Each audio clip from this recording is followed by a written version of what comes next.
Yeah. Anyway, so we're back. So Get yeah. obvious. Anyway, yeah. No, these people are absolutely terrible, right? I absolutely loathe. I absolutely loathe right wingers with such a passion.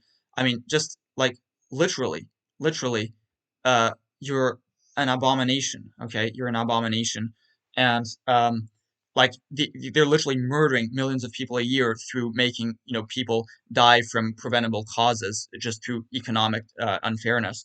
And as a result, we have to right now prevent that massacre and prevent this unfairness by just imposing. So you just cannot let right wingers have their say in any way. You just have to do things, even if right wingers don't want it.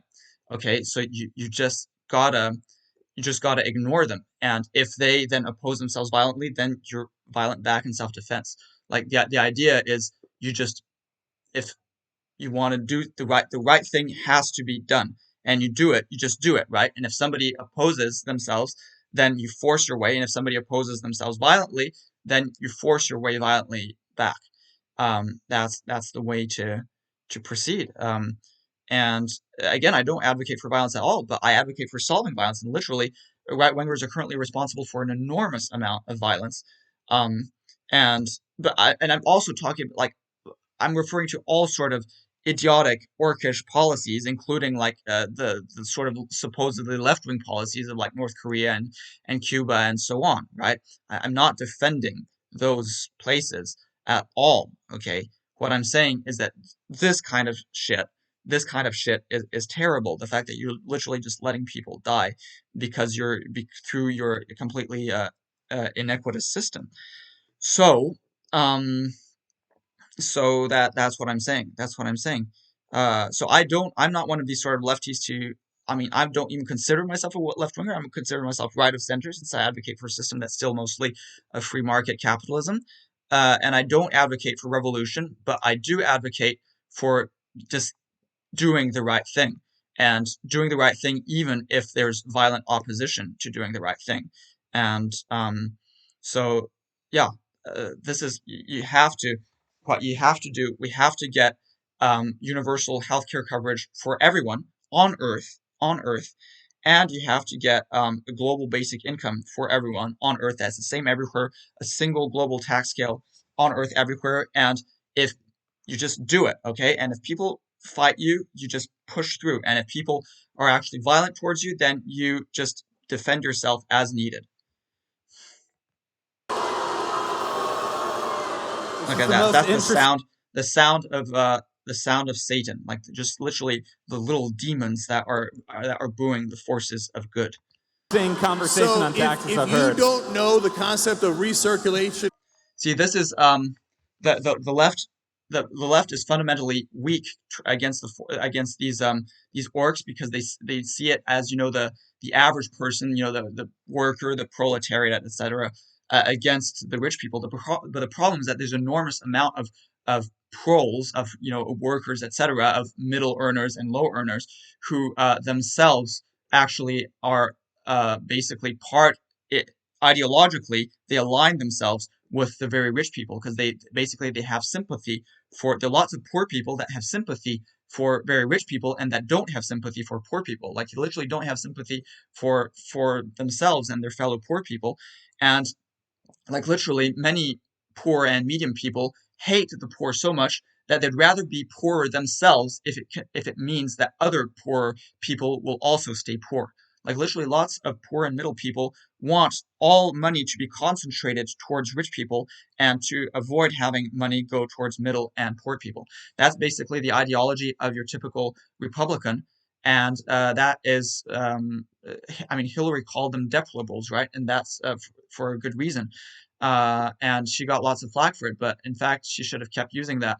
I mean, and because literally that is what being a Republican is about, and even being a corporate Democrat like a Hillary wing of the Democrats is about. But yeah, that's just what you call a deplorable. I call them rorks, but it's also orcs, and like they're orcs, I call them subhumans, and I've been calling them the N word, in fact, because with my new use of the N word to refer to that, um, because they're literally they don't they literally hate the average person so much that they will they don't even vote in their own self-interest. Like literally, they just they're sadistic. Like they literally have so much sadism that they would hurt everyone just to benefit the rich people. Like they only care. They worship rich people and they hate everybody else.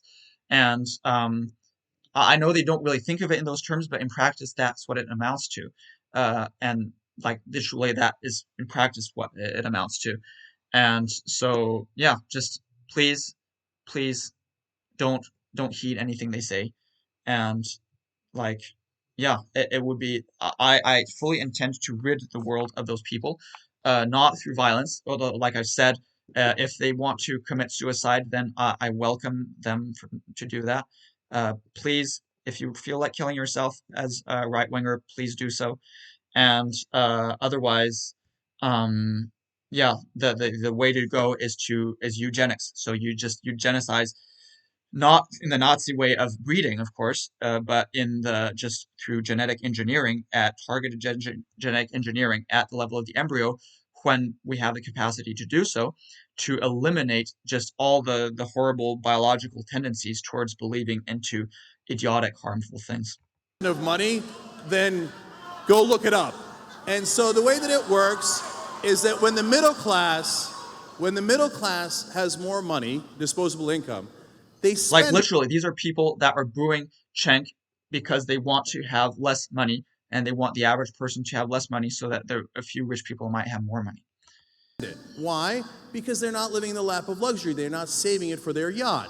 So they need to buy Yeah. food for their family. They need education for Actual their useful stuff, right? But no, Republicans just want a few rich people to have yachts and everybody else to be in misery. family. That's a So they Republican mindset. spend it and it goes back into the economy. Yeah. If you just give it in supply side economics to the rich and hope that it trickles down on us eventually decades later, what they wind up doing with it is something that is logical. And yeah, like and they're like saying, oh, like Ben is being much more reasonable. Well, yeah, when like 90% of your audience is in your favor, it's a lot more easy to seem like all cool and stuff, and to not. Why would he insult the audience when literally the entire audience is like cheering him, like you saving. motherfuckers? But that means it does not recirculate in the economy. And that is why when you have lower taxes, ironically, the economy does worse. But of course, it's a balancing act. Okay, so now you're making a strong case for Keynesian economics, which is totally fine, obviously.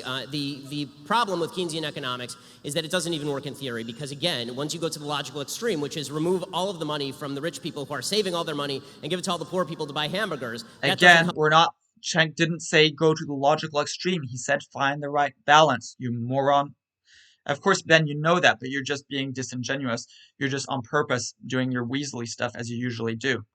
Help the economy or spur the economy. What spurs the economy is a higher level.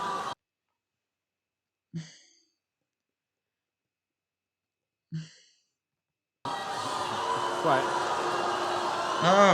Oh, they're booing him finally. Okay, so okay, my bad. So there actually is a significant amount of Cenk supporters here that managed to boo Ben. Okay, so all right. Nonetheless, the point is, I don't even care because the point is that Cenk is basically completely right and Ben is completely wrong here. So like, yeah. What spurs the economy is the creation of new products and services, and that is only going to be done by people who have expendable capital to actually invest in the new products and services that we all enjoy. This is what creates economic growth. Yeah, obviously, you need you don't need to do it at the individual level. You could just have companies do that, right? That's why I advocate 0% corporate tax. You have corporations invest in all the necessary stuff for that to happen. You don't need individuals to do it. It's also worth noting that this myth that spending is inherently better for an economy than saving, that's only true if you're talking about somebody who's actually taking the cash and just shoving it into their mattress. Banks are in the business of lending. When they take the money in, they don't just stick it in Al Gore's fake lockbox. They actually lend the money back out to people to actually create new businesses and new products. You had an investor, right? When you started TYT, you were given $4 million by Buddy Romer to start TYT. Again, yeah, investment is super necessary for the economy. Investment is absolutely necessary for the economy. But the thing is that the return on investment is not really fair. Like you get much more than what you actually deserve, which is why I'm totally okay with just having an income cap. And so then you'd say, oh, well, then there would be no money to invest. No, because you'd have lots of, people just investing small amounts with their more like modest amounts of money. Lots of people could just invest in the stock market, for instance, and it'd still be big companies, big corporations, and they could invest, just as much as they wanted, and they would just be even bigger because that would have actually 0% corporate tax, and they could invest plenty. IT. That's great. That's the way business should work, right? But that money it didn't come from a bunch of poor people buying hamburgers. It came from a very, very wealthy guy who gave you money to create a business a lot of people want to patronize. If you want better products and better services, you need more investment in the products and services. The basic name, trickle-down economics. Yep. Yep.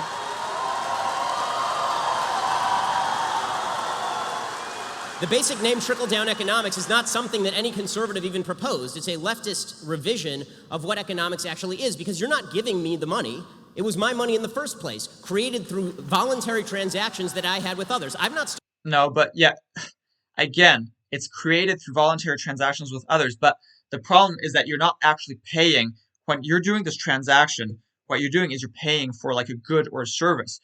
You're not necessarily knowing where that money is going to go, and you're not really able to choose what then is going to happen to that money further on. And so like people might be willing to pay a certain amount for a good. They may not, however, be willing for all that money to accumulate in the hands of a few select people, right? But we don't have that choice in a free market. It's just that's how it works, right? That's how it works. So we're basically, that money only goes to these few select people because we accept to have that system. So no, it isn't yours inherently. It's only yours because we accept to have a system that says the money that you obtain through these market transactions is you're allowed to keep it. But it's not inherently yours at all. It doesn't have anything to do with, I mean, it largely doesn't have to do with merit. Stolen money from anyone. Neither have you. And the idea that money has to be forcibly taken from you and handed to somebody at the bottom end of the economic spectrum. Again, in practice, the free market forcibly takes money from people and puts it into other people's hands. Like literally, because what's happening is that you have to spend money to be able to earn a living, but then that money kind of just gets accumulated again towards rich people, and you don't have a say about that. Like literally, you're just kind of being forced into the system, and so that is a complete misrepresentation of what's actually happening. Somehow jog the economy. That may jog McDonald's, but is not going to jog all of the creation of the products and services that make all of our lives much better today than they were 30 years ago in terms of the stuff we have access to. And it's not like literally we saw that the median income hasn't actually increased much for for the average person, right? And so the reason you have more is more like a progress in technology, which has led to the creation of things like computers and cell phones.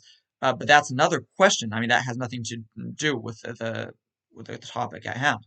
Cenk, I'll let you respond to that briefly, and then we'll switch topic. Yeah. So I'll try to answer that as briefly as I can, and I'll go on to your questions. So when you talk about, hey, the banks they're not going to just keep the money, they're going to put it out and lend it to people, unless they decided to do their own investments, which is what they did because we repealed Glass-Steagall.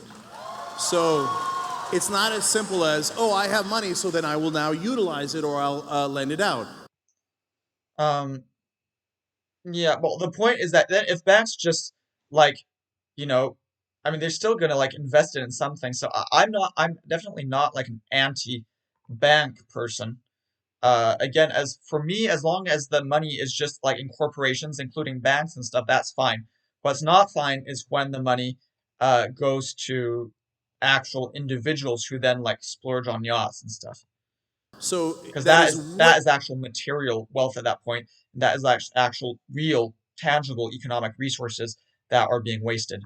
way oversimplistic. Speaking of oversimplistic, to say that, oh, well, they'll go buy hamburgers with it, come on. You were the one who said So food. the middle class is struggling right now, and we've turned this into a Walmart economy where people are getting $7.25, and that if you're getting around $10, I think that's about $15,000 a year. So that is serious pain and difficulties. So if you give those people money, it's not like, I just want to go get a hamburger. No, they have to eat. Desperately need that money, and they will spend it all back into the economy. So that's an economic fact.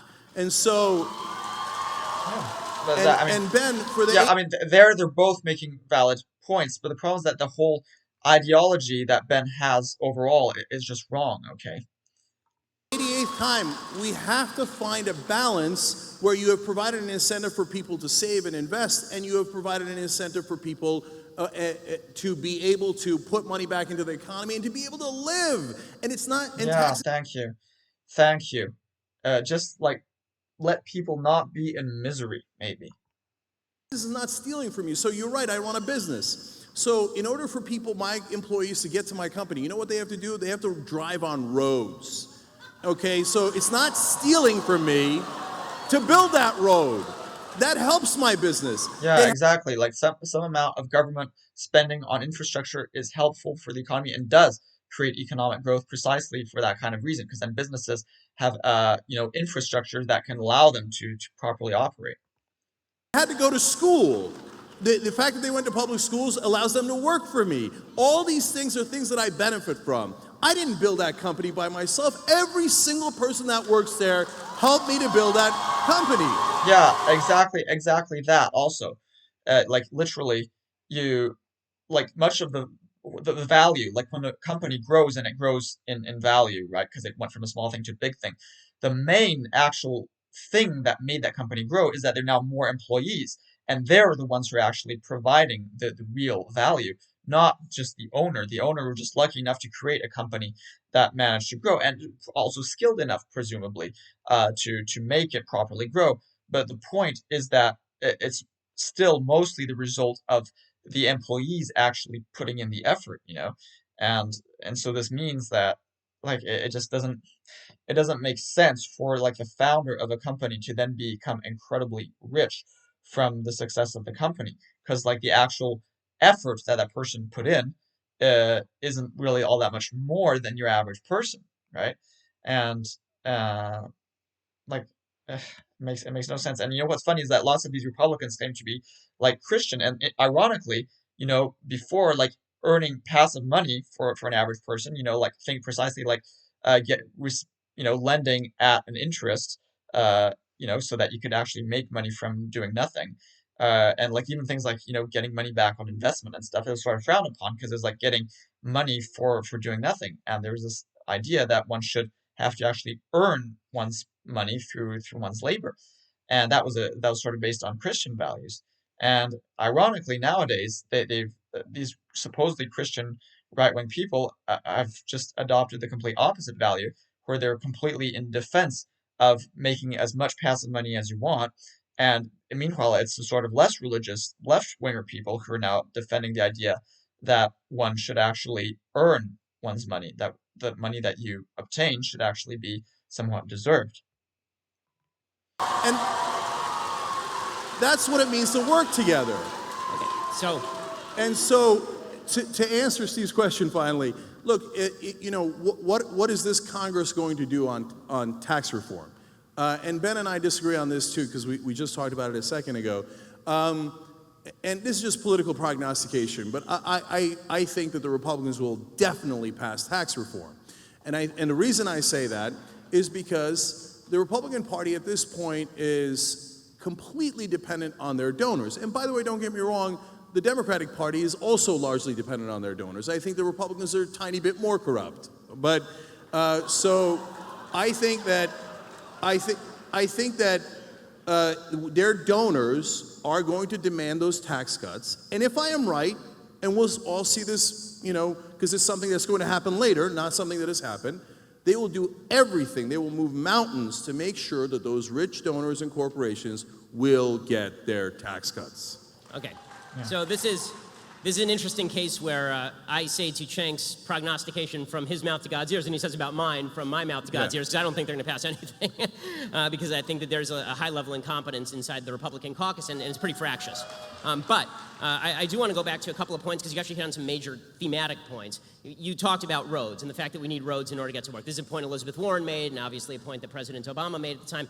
I don't think anyone argues that we don't need roads to get to work. The problem is that when you're talking about roads as a percentage of the budget, we are talking about a tiny, tiny, tiny percentage of the federal budget and of the state budget, and even I of think the typically it's like 2% of GDP that goes to like infrastructure. So I mean, obviously it's not huge compared to the whole amount, but still it's not negligible either. budget. So the idea that you're justifying massive tax rates on corporations in order to pay for roads is just intellectually dishonest. It's a tiny, the stuff that we agree on, that government should spend on, is a tiny percentage of spending, right? It's all the other stuff that we disagree on. As far as the idea that I'm somehow being, dismissive toward people who are buying hamburgers, I'm not. Except that you also want like huge amounts of military spending, right? Which that is a pretty sizable chunk. Um, and so I would actually get rid of that, right? So that's actually less government expenditure, and then you'll then that makes you the socialist. That is very ironic. Anyway, I'm saying the people who are poor need to buy hamburgers to feed their children. They don't have the money to invest in building an iPhone because when you're just trying to get by and you are living in a Walmart subsistence economy, you're using that money to buy the products and services you need to get by. That does not create new products and services that become cheaper over time through competition. You need somebody to make those investments. You said this about Glass-Steagall, for example. You said the banks, they might make their own investments. In what? In what? They're not investing in themselves. I mean, they have to take that money and then they have to use it to invest in something. what was the Glass-Steagall? I've been wondering. I know there's this repeal Glass-Steagall Act. Um, Separated commercial banking from investment banking and created the Federal Deposit Insurance Corporation. Um,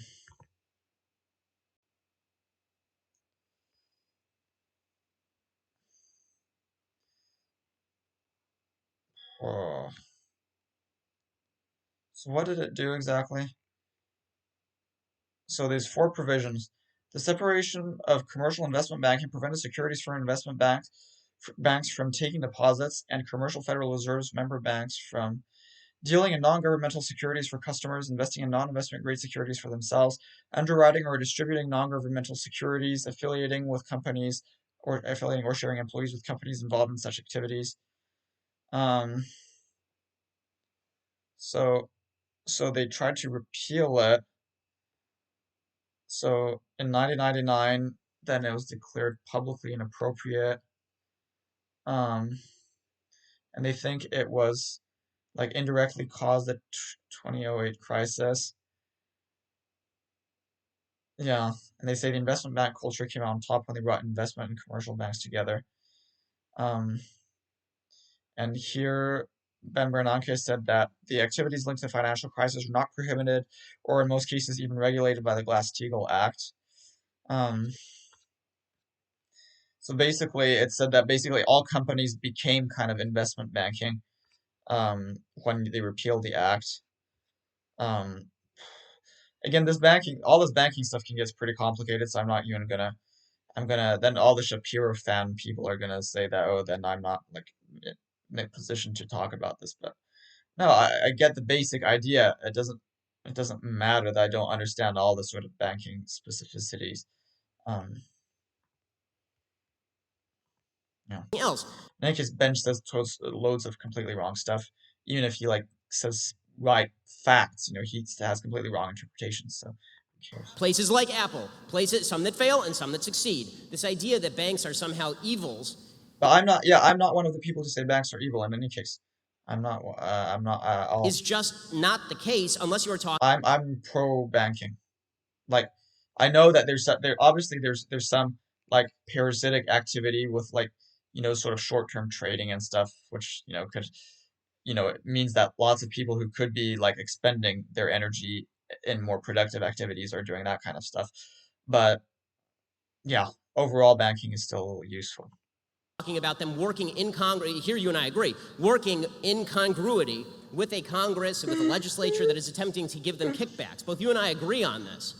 So, and finally, as far as the idea that Republicans pass tax cuts because they're beholden to their donors, okay, and Democrats pass tax increases because the unions give them hundreds of millions of dollars every year, and I don't see Democrats. And I'm not neither pro nor anti-union. So like, I support the existence of unions. I support their right to exist. So I'm against right to work laws that would actually, prevent like, make it how to say prevent unions from passing agreements with employers to not allow the hiring of non-union workers. So I think unions should have the right to exist as entities and to sort of, do things like that. Even if it likely would actually hamper economic productivity to some extent. Just again because I want a simple system and I don't want to like have any kind of interference of that sort unless it's really necessary, and especially not a kind of interference that's sort of anti-union. So I definitely don't want any kind of government sanctioned union memberships. Like I don't want unions to have any kind of official government recognition, like government support in any way. But obviously, I mean, they should have the government recognition in the sense that they should be allowed to exist as entities, right? And so they just should be recognized in that sense, like a business has a government recognition. But they should be entirely private organizations. Um, and so, yeah, I don't support like having any government support to unions in any way. Um, but on the other hand, I also don't support like rights to work laws.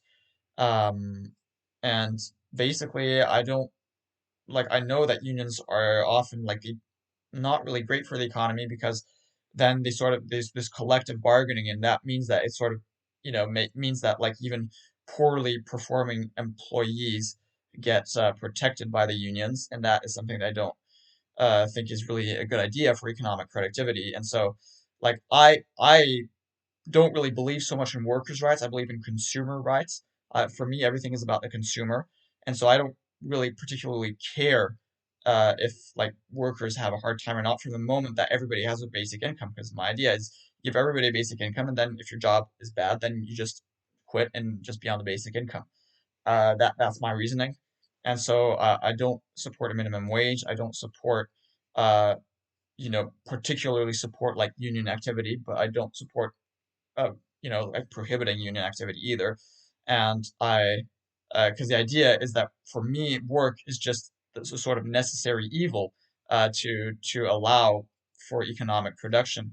And in the long term, it should be replaced fully by automatized production. Anyway, um, and so what I want is simply to stimulate production, and so you have to reward workers for that. So obviously you have to be able to earn money, but at the same time, uh, like I know that in any case it's not really possible to properly reward each worker for what they deserve, and it's impossible to properly determine what that amount would be in any case. And so I just yeah, I have my system, which is very simple, is actually very right wing in a way, because I'm eliminating lots of these sort of complex regulations, and instead just have a simple free market system with basic income, maximum income, 50% personal income tax, and eliminate corporate tax, eliminate sales tax, and yeah. Complain about this. So you got me there. The unions give money to the Democrats. So am I? Are you angry about that? I mean, does it upset you as much as bankers giving money to Republicans? No, no. The corporations give way more than the unions. So it depends which corporations. That's okay. That's not That's really okay. true. Look it up. You can Google it. It's really easy. So, do I object to taking out union money from politics? Hell no, I don't object. Take it all out. Take the union money out, take the corporate money out, take all the big money out. They're supposed to represent us and not the donors, no matter who the donors are. Yeah. Well, thank you. So, Thank you. in terms of the question that Thank you you for saying asked, that. Glass-Steagall, well, aren't they investing in things? No. I have a literal answer for you. Oftentimes what they do is financial derivatives. In fact, that's the majority of what they do. And financial derivatives is simply gambling. That's what crashed the 2008 economy. Yeah, that's the sort of useless aspect of the banking sector. Yeah, there is lots of useless, but the only place where it's a problem is that what it does is that you see, per se, it's not necessarily a problem because that's just like numbers and stuff, and it doesn't actually, it's not really taking away money from other people because it's not money that kind of existed in the first place anyway. Um, so the only way that it's really a problem is that it basically siphons resources off from more useful activities. And what is so damaging about the removal of Glass-Steagall is now they could do their financial derivative gambling with depositor money. Boy, isn't that nice. They take your money and they gamble with it. And if they lose, well, that's a sad day for you. But if they win, they keep the profits. You know what that is? That's privatizing the gains and socializing the losses. Yeah, So and there is that it's that not unfortunately that is unfortunately a problem. And like as we've seen, then like what happens is that there's this quantitative easing, and that just is money that mostly goes to rich people. So yeah, like why can't we just have basic income instead, right? If you're gonna like fuel the economy, why don't you like just give people basic income?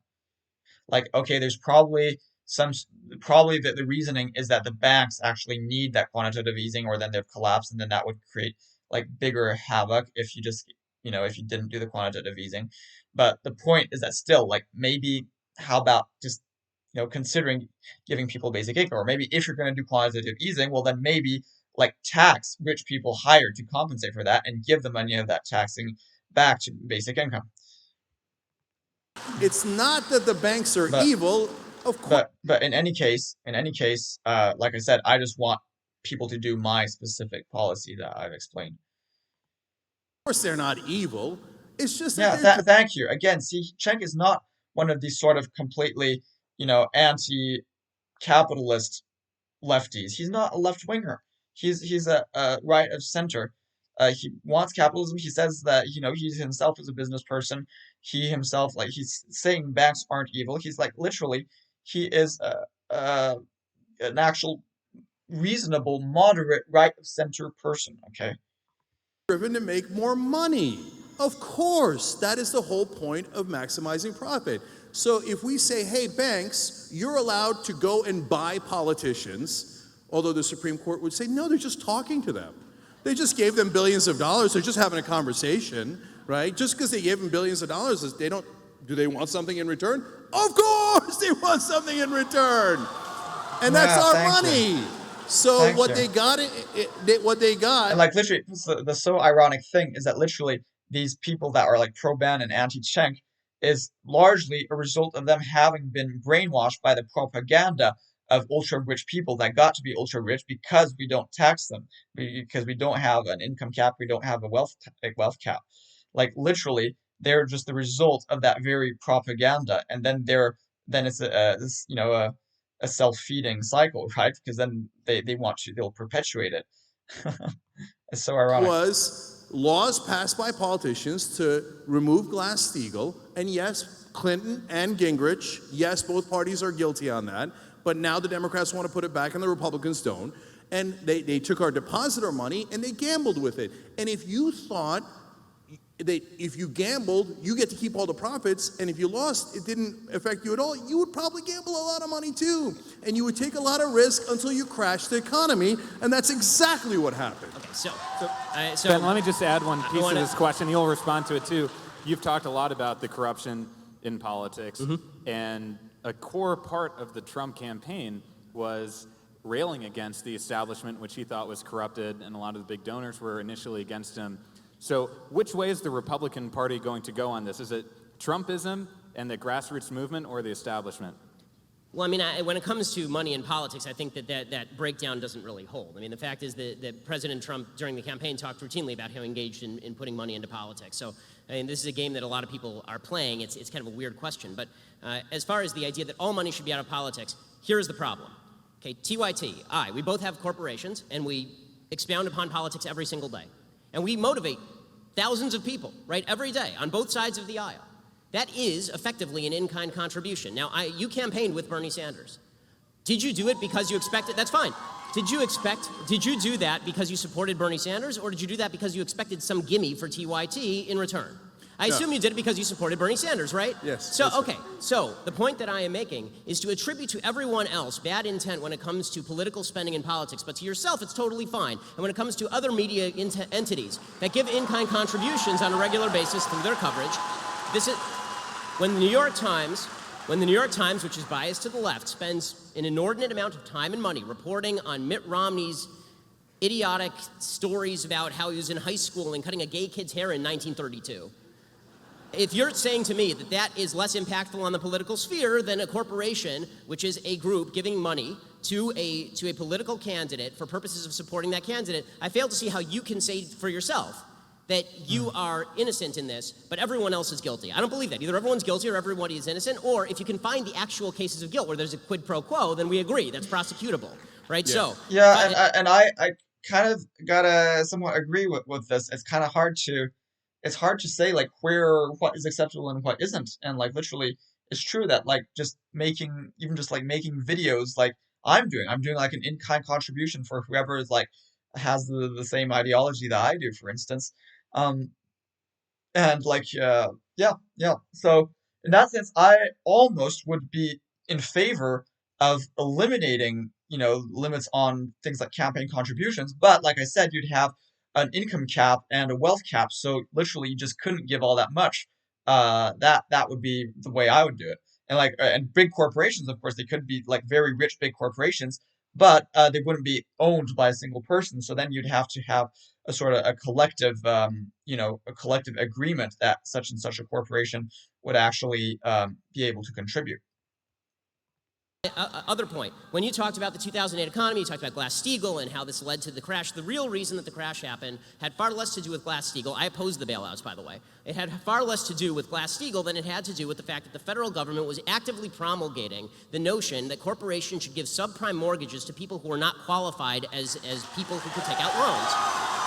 Yeah. Yeah, well, that's well known. There's this whole subprime crisis, and it's true they're giving loans to people who couldn't afford it. However, I want to point out that to a large extent, housing has become more expensive as a result of largely of course, right-wing sort of blockage of more housing construction because they oppose the sort of degradation of their neighborhoods with the creation of more housing and stuff. So the cost of housing has gone up excessively much as a result of this, as a result, and also as a result of lots of rich people buying up lots of properties, um, and being able to do so, and thus pricing people out of the housing market. And so that is another issue. And again, that would be addressed by having a cap on income and wealth.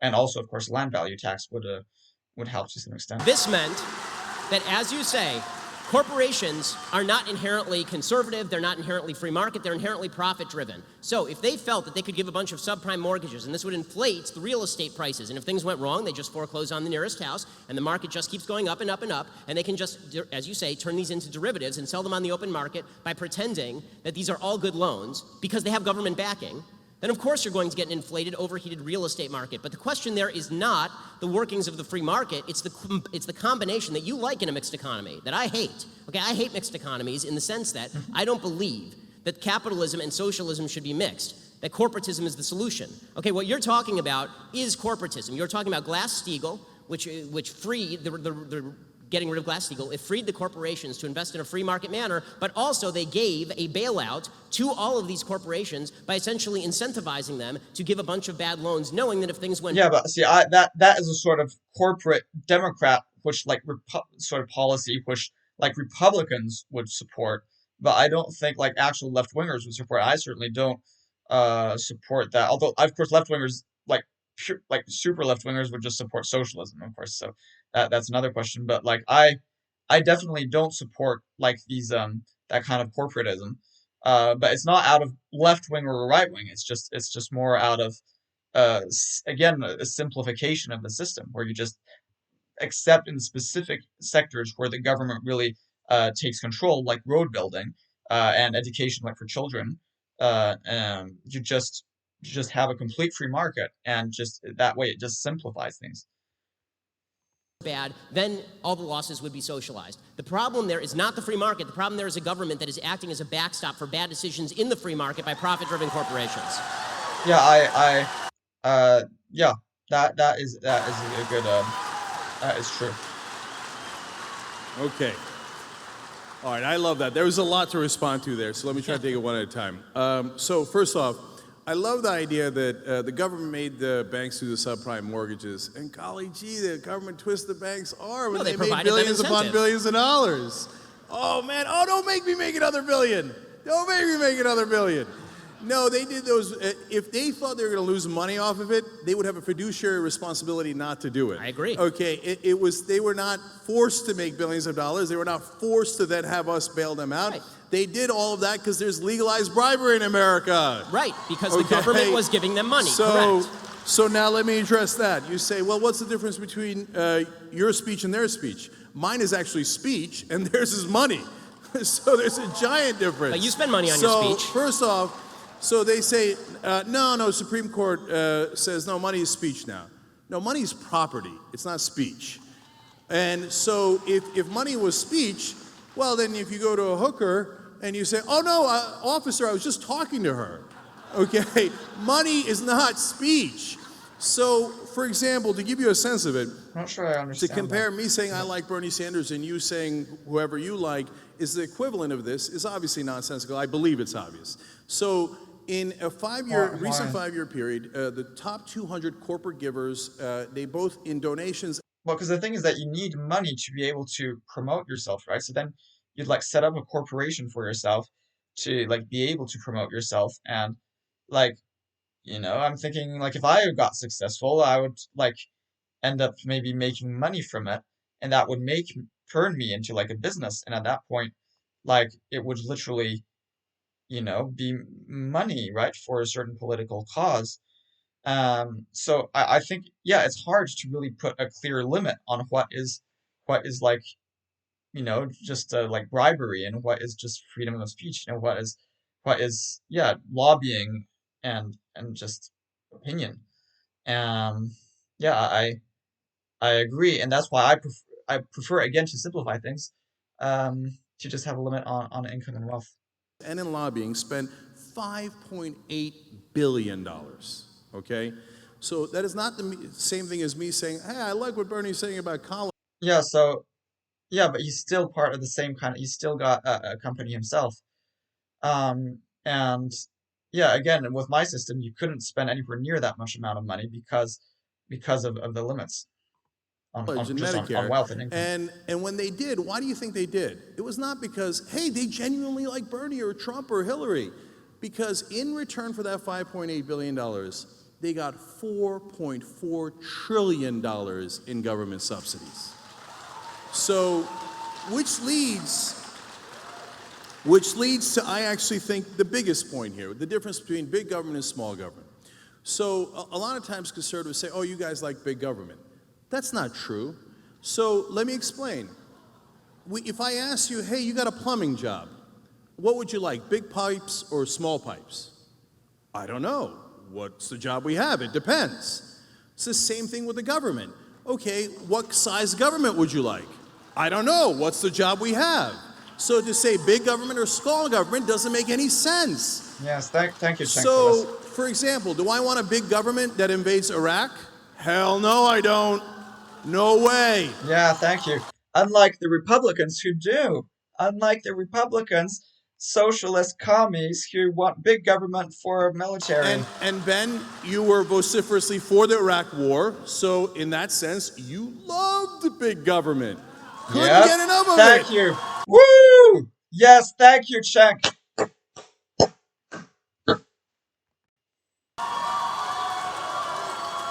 And I could go on and on and on. Republicans say, no, we don't like big government, but we'd like to be inside your uterus. Yeah, thank you again. Thank you. You motherfuckers.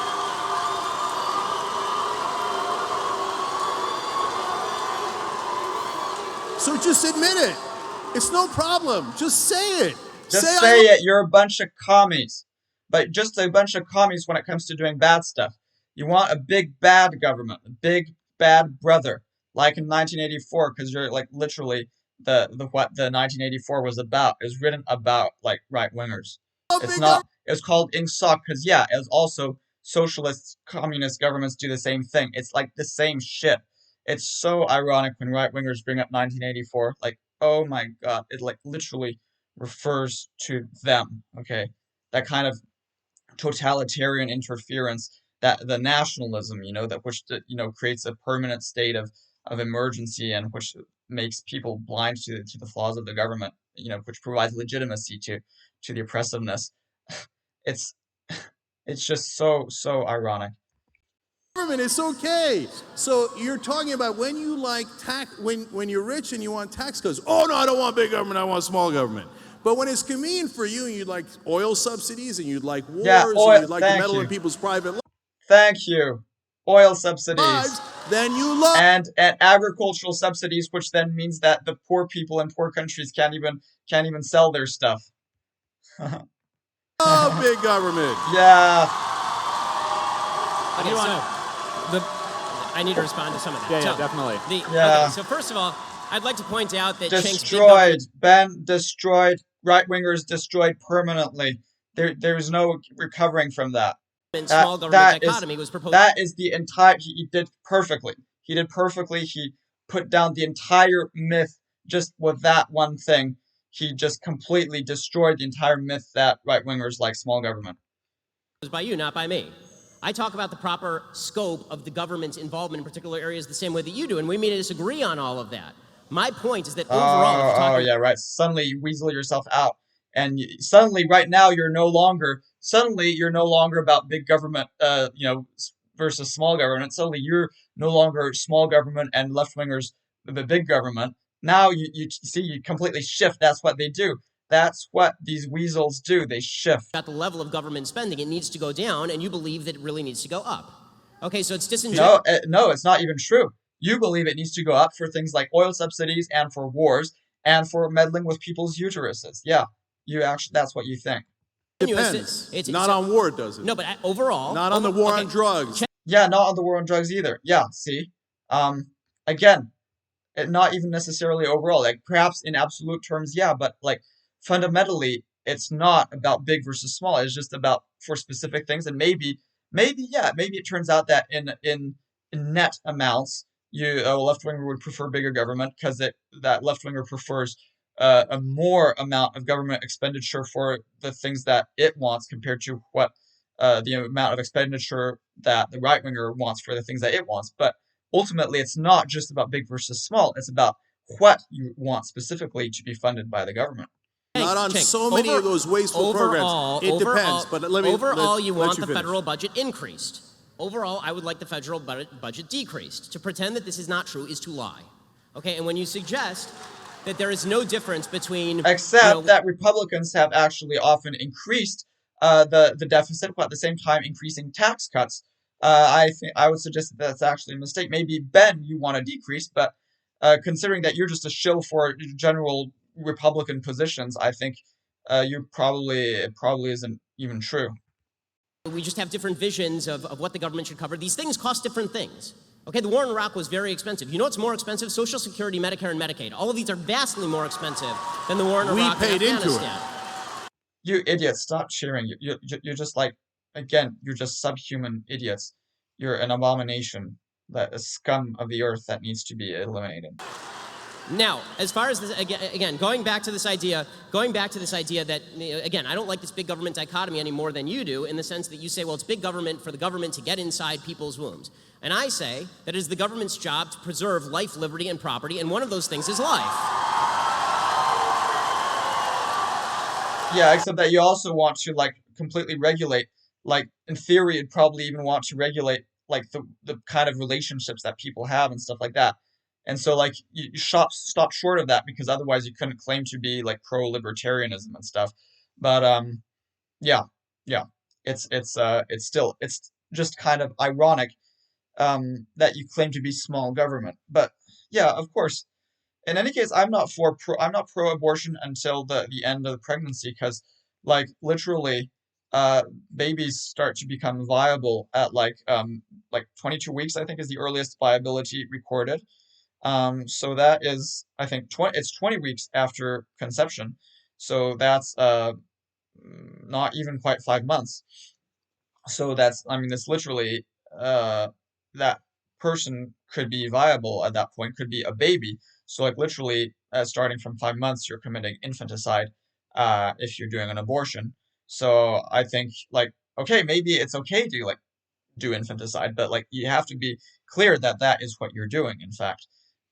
So like I think overall it's pretty like I don't support infanticide.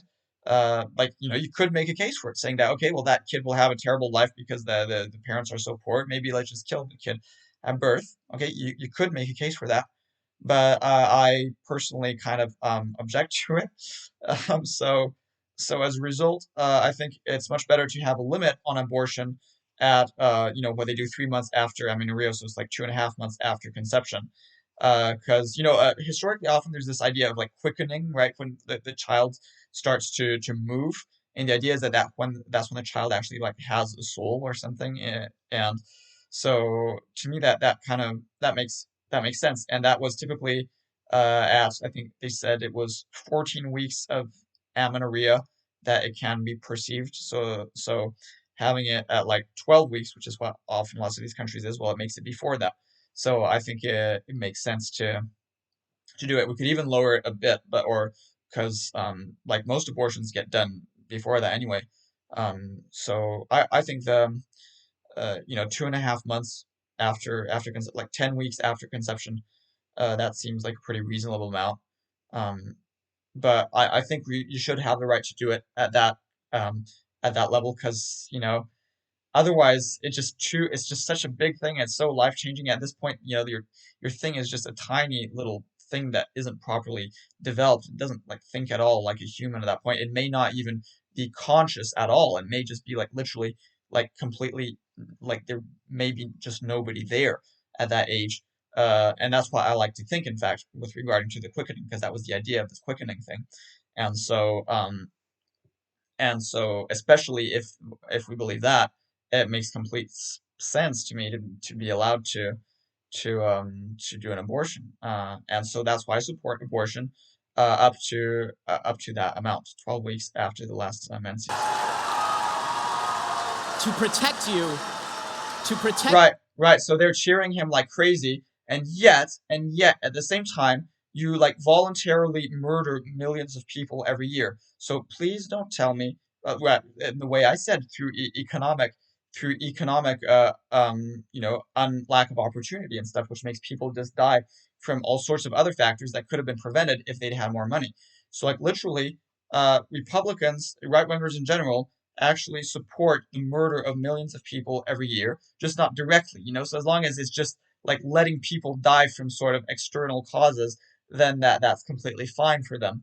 And so they don't see it as actually having people, die. They don't see it as being a problem because you're not like literally like stabbing someone. You're not literally doing a movement that actually kills someone. But still, no, they're not pro-life. Republicans are not pro-life. Right wingers are not pro-life. You from someone else taking it, okay? To protect you from someone else taking it. Now, when it comes to the idea that all money in politics is bad, again, I ask you. Yeah. Again, it's funny because they pretend to be like, critical thinkers, and yet these people, they always have the exact same set of policies that they believe in. It's like they all believe in the exact same things. And it's just so ironic that they claim to be sort of like unique and free thinkers when like somehow Re- Republicans nowadays, that's what they do. They style themselves as free thinkers when literally they just believe everything that Fox News tells them. Final question, final point on, we're going through 10 points at a time here, but final point here. When you say money in politics is bad, again, I ask you, Buddy Roemer gave you $4 million to start TYT. What did he expect in return? Should he not have given you money? Was the money not speech? It was just money, after all. It's just like a hooker, I assume. So are you the prostitute? How did this work?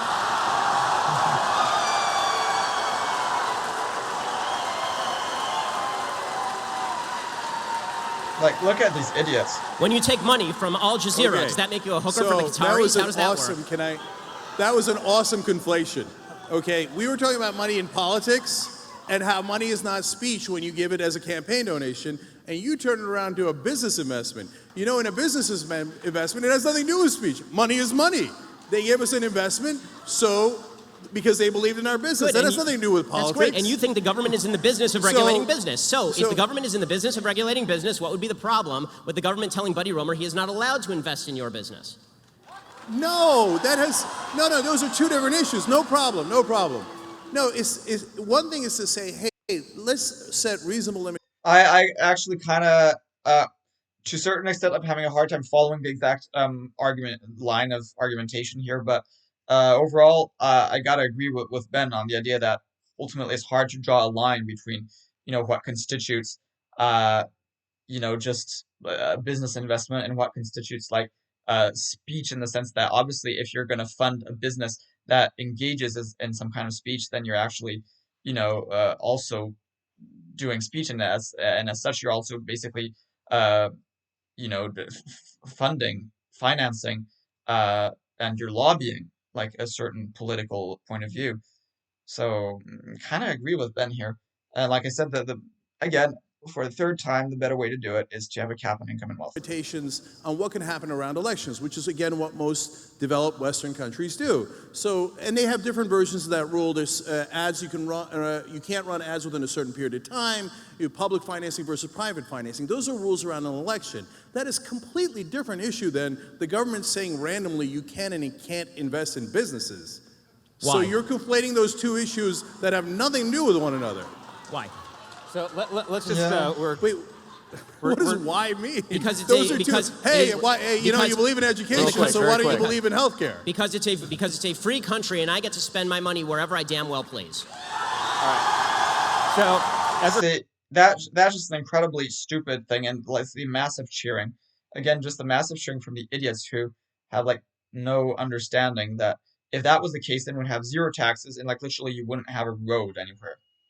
Like you'd have to pay, like you wouldn't have roads in rural areas, which is super ironic since like there's a ton of deplorable, like the majority of people in rural areas are deplorables, and like yeah, it's so ironic. coming to the close here, we're going to do one Okay, more. I gotta ask him. All right, very quick, So very you quick, damn though. well please. Okay, so when the Koch brothers or Bloomberg or Soros puts Really? in Oh, really? You say Coke like C-O-K-E? Nah, that's funny. hundreds of millions of dollars into elections, you think, well, I just do them because they're good guys and they damn well please buying all those politicians. Or you think, no, the politicians would never be affected by hundreds of millions of dollars in legalized bribes. Okay. And you can't just spend your money anywhere you want. Of course, there are rules. You can't bribe people. Right. There's many things you can't do with your money. And one of those should be bribing politicians, but we made it legal. Cenk- So I'm curious what your opinion on that is. So, okay, do you so- think that they're just golly shucks? Cenk- They just mean well? And Cenk, you're a lawyer, so you know that bribery requires two parties to the bribe. If I give money to a politician, there must be something in return. If there is no quid pro quo, there is no bribery. you think there's nothing in return? Well, you have You to think sh- the politicians don't do those favors? I think very often there is something in return, but I want you to point me to the things that are in return, not just say that all spending on politics ought to be forbidden except for the Young Turks. No, that is of course not what we say. If you want to get money out of politics and then you said the Young Turks cannot donate money to politicians, I'd say, of course, that's the whole point of getting money out of politics. Wait, so Cenk. So this idea that you, Cenk, well, come hey, on. what? Come on. It's So- so Okay, so his idea is that you can't basically, Cheng's idea is that you shouldn't be able to donate to politicians directly. Uh, yeah, I can see the argument for that. But ultimately, it's still true that it introduces again a complication to the system to do that. So I still kind of agree with. Yeah, I get now really where Cheng kind of draws the line. I get where he's drawing the line, and yeah, we could do it like that, where just say you don't have any donations for politicians, but then it would be like just like really hard for a politician to get anywhere because like politicians just to get known, like they require some form of donation. And okay, so you could say that then you can't do that, but then you'd only basically then what would happen is if you can't have a donation, then only like rich people would be able to run for politics, right? Because they would have to finance themselves. So I gotta say, Cenk is wrong here. Um, I'm gonna change my comment. Um, uh,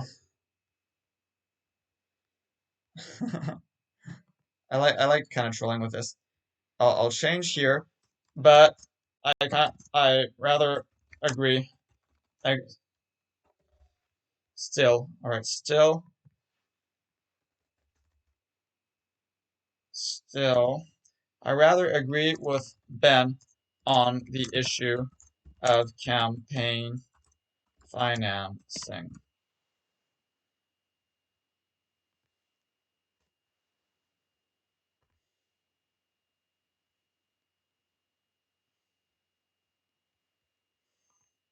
Disingenuous. Even if you're a Republican and you're a conservative, you think Okay. there isn't crony capitalism? You think that $4.4 trillion Cenk? that went in subsidies Final isn't question. because they got campaign donations?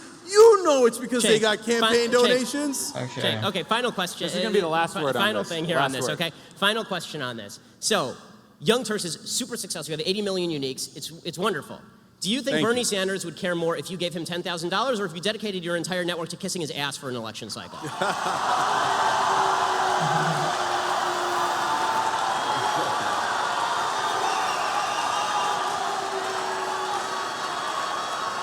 All right. So But see, I just want to point out like the hypocrisy of the people like complaining like how Cenk is sort of, answering a bit, doing a bit, uh, complaining to the audience and sort of making a few quips as saying like, look it up or something, when the audience is being like incredibly loud in favor of them, right?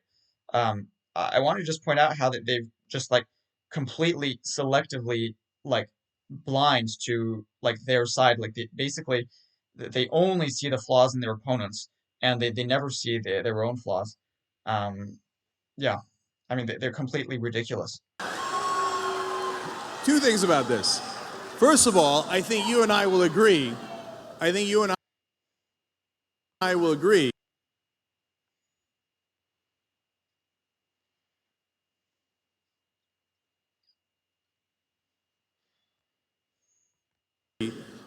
that what we did in praising some of Bernie's programs, a lot of Bernie's programs, but not all. For example, I disagreed with him on guns, and I thought Hillary's education program was slightly better than Bernie's.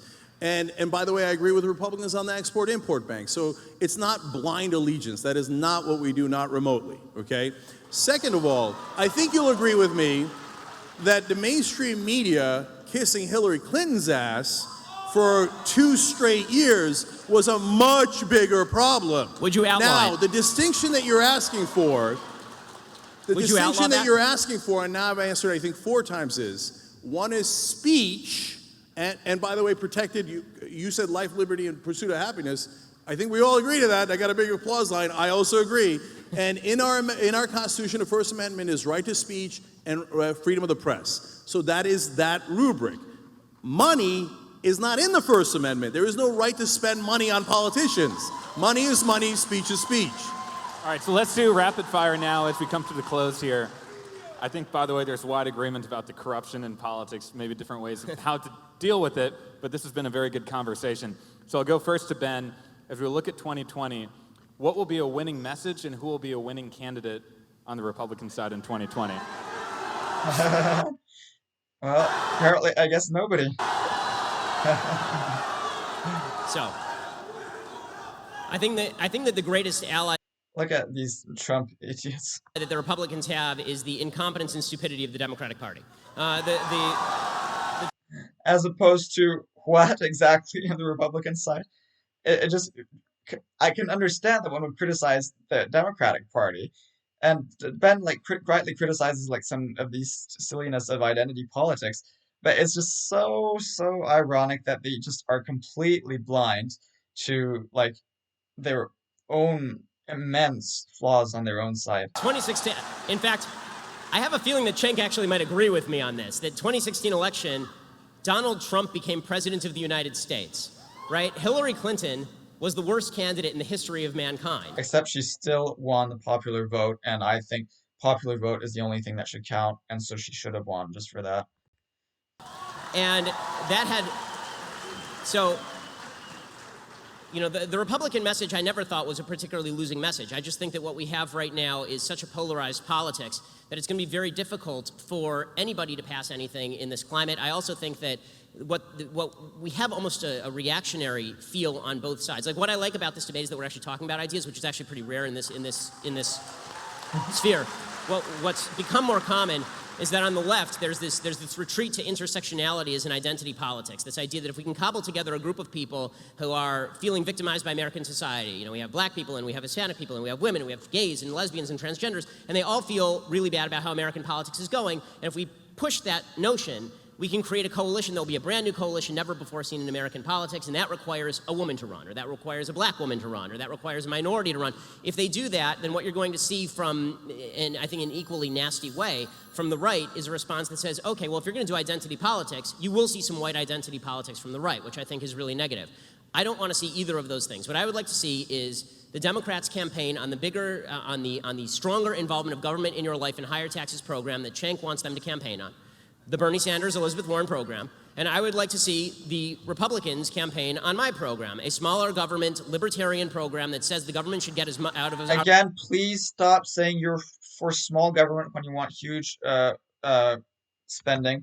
Please stop pretending that you're a libertarian when you want to like meddle into people's like personal lives. Their lives as much as humanly possible. All right, and for Cenk.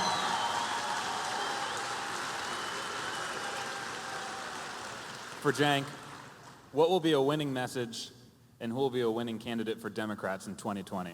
Yep. So Wouldn't it be weird if this ended up being the stage? That's what I told you guys backstage. This is a presidential debate. Okay, so look, Ben, you said earlier that you didn't set up the big government, small government paradigm, but you just said you want them to run on a small government yes. platform. A less involvement in Americans' again, lives, yes. small government doesn't make any sense. So let's break it down. You asked me about particular issues, so I'll give you one. So you were in favor of the Iraq War. That cost us at least $1.5 trillion. Then people turn around and say to Bernie Sanders, well, I mean, college for your kids are middle class. That's unaffordable. That's way too much money. You can't do that. That costs $75 billion a year. First of all, college for your kids, you know what that's called? That's called the American dream. And for one Iraq war, for the cost of one Iraq war, we could have gotten 20 years of free college for all those kids and the American dream. So it isn't about big government or small government. It's about what do we do with the money. So that $1.5 trillion could have gone to us, could have gone to the middle class, could have gone to a better economy. Because when you go to college, you come out, you start businesses, you engage. I'm saying that, but I'm actually not for free college. But still, thank you. But where that money could have gone is like for basic income. In this market, and you make things better and you employ people. We could have used that for us. Instead, we wasted it in Iraq. And by the way, I believe, Ben, you want to get tough on Iran, you want to, rip up the deal, etc. If you thought the Iraq war was a waste of blood and treasure, wait till you get a load of what happens in Iran. So we're not going to make that mistake again. We're not going to make that mistake again. So what would I run on? Look, this idea of the identity, that Democrats run on identity politics, and some of them do. But let's not forget that Republicans do the same and worse. Who was the one who came up with the Southern strategy? That was the Republican Party. And the Southern strategy was, let's go get racist white voters in the South. That's a fact. Yeah. Yes, it was. Boo as much as you want. That is exactly what it was, you morons. Once again, it's this wonderful capitalist invention called Google. Google it. So two Just go kill yourselves, motherfuckers. Republican chairmen have said, yes, we did do that strategy, and we apologize. So that's a fact. They're the ones who invented identity politics. So when you like identity politics when it serves your interests, but all of a sudden when we say, hey, can black people have the same rights as white people? Oh, identity politics. Can gay people have the same rights as straight people? Identity politics. It's called equality. Look into it. It's called America. Okay? All right, well, I think we now know. USA! USA! USA! All right. Equality for all of us! Okay. All right. I want to respond to this. This is a Ben, point. just very Yeah, thank you. I'm glad he's doing that. I don't like this sort of, national. I did it sort of like in one of my videos saying that like the US is the best country and stuff, but like obviously at the same time I'm doing it within the context of like trying to abolish all countries. So like I don't really like any kind of nationalism, in even that kind of form that Cenk is doing there. So that kind of USA doing thing is kind of silly. But I want to point out that it's really good to kind of point out that the Republicans aren't like more inherently American. That it's like that is really silly. Beyond just being more like nationalistic, but like the ideals of America and the things that make the United States better than like many other countries, and the things that make the United States good, um, those things are not particularly like more embodied by the Republicans than Democrats or by left wingers or so I think it's really I agree with him to try to reclaim that to reclaim this idea of being more American and to really make people understand that no, that Republicans aren't like more American. Quickly, and then we'll Hold have on, to this wrap is it very up. quick, Okay, okay? very Okay, quick. I want to respond to a point. This is a point that Cenk made last year in his debate with Dinesh repeatedly for about an hour. Was the Southern strategy with regard to the Republicans. Okay, I'd like to point out the idea that the entire South Yawn. solidly moved into the Republican category because of the Civil Rights Act is historically false and has been debunked multiple times by people ranging from Sean Trent at Real Clear Politics to professors at the University of Pennsylvania. And there's a bunch of ways to debunk it, including the fact that the Congress did not switch Republican in the South until 1994. Okay, did it take 30 years for the racists to realize what was going on? 21 senators from the South were Democrats. Yeah, it took a while, but in any case, it's maybe because it took a while for the Democrats also to stop their sort of racist blue dog side. I think like it's ridiculous to say that like okay, the Democratic Party at the time, yeah, it was the party of the racists, but now it isn't anymore. Although it is in the sense of defending identity politics, which in its own way, and the egalitarian identity politics, which in its own way is actually racist, and it's not egalitarian between individuals. How many of Um, them became Republicans after the Civil Rights Act? The answer, one. The other 20 stayed Democrats. In 1950, yeah, but if you, I mean, you still look, it maybe didn't happen like right away, right? It didn't happen right away, but because it took a certain amount of time. Eisenhower did not win a ton of Like, come on, why are all like white rural Southerners like why do they vote Republican? Like, the uh, South. Eisenhower did win, however, 7 states in the South in 1956 after he sent federal troops down south. The reason that the Republican Party started to win in the South, it began in the 1950s, not after the 1964 Civil Rights Act, and it was largely due to the movement of industry down south. It was new fringe members of the Republican Party, younger members of the Republican Party, who switched over to the Republican Party in the South, not old Democrats, who remained old Democrats and are still old Democrats today. yeah, I like I agree. This wasn't even something I really knew of or had considered. This development of industry. I'm sure there are some people who would have moved to the Republican Party for that reason. However, I'm also sure that there's a fair amount of just it's not even like like pure racist people per se, but more like just really like deplorables. Like that's a great word, deplorables. They're just like they're doing it just because they're idiots. It's more like that. It's like the Republican vote from the South is just the idiot vote, right? Um, yeah. I'm going to jump in here. Okay, I got it real quick. You're right. Very quick. By the way, yeah. This final will be note, the sorry, last Jimmy, word. This will Jimmy be the- Carter launched his 1980 And I'm saying this fully aware and in fact of the problems of these sort of lefty identity politics and having in fact been very and in fact being fully critical of it.